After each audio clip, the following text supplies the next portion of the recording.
Hi friends, ఈరోజు ఈ వీడియోలో ఆంధ్రప్రదేశ్లో తల్లికి వందనం పథకం కోసం ఎదురు చూస్తున్న ప్రతి ఒక్కరికి శుభవార్త వచ్చింది. సో ఆ శుభవార్త ఏంటో ఈ వీడియోలో తెలుసుకుందాం. అండ్ వీడియో మీకు నచ్చితే లైక్ చేసి షేర్ చేసి సబ్స్క్రైబ్ చేసుకోండి ఫ్రెండ్స్. సో ఏమాత్రం లేట్ చేయకుండా వీడియోలోకి వెళ్ళిపోద్దాం. సో ఆంధ్రప్రదేశ్లోని విద్యార్థులు మరియు వారి తల్లులు ఎంతో ఆసక్తిగా ఎదురు చూస్తున్న తల్లికి వందనం పథకానికి సంబంధించిన ఒక ముఖ్యమైన అప్డేటు వచ్చింది.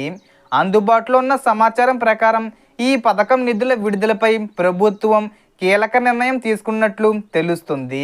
రాష్ట్రంలో నిర్వహించనున్న మెగా పేరెంట్స్ సమావేశాల సందర్భంగా జూలై 16, 17, 18 తేదీల్లో అర్హులైన తల్లుల బ్యాంక్ ఖాతాల్లో ఒక్కో విద్యార్థికి 13,000 రూపాయల చొప్పున జమ చెయ్యాలని మంత్రి నారా లోకేష్ వెల్లడించినట్లు సమాచారం. ఈ పథకం ద్వారా మొదటి తరగతి నుంచి ఇంటర్మీడియట్, సెకండ్ ఇయర్ వరకు చదువుతున్న అర్హులైన విద్యార్థులకు ప్రయోజనం కలిగే అవకాశం ఉంది. అయితే విద్యార్థికి కనీసం 75% హాజరు ఉండడం వంటి నిబంధనలు వర్తిస్తాయి.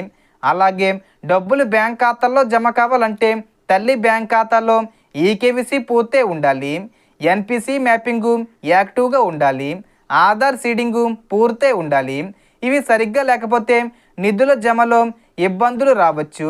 గతంలో కూడా ఎన్పిసిఐ యాక్టివ్గా లేకపోవడం వల్ల కొంతమందికి డబ్బులు జమ కాలేదని సమాచారం ఉంది.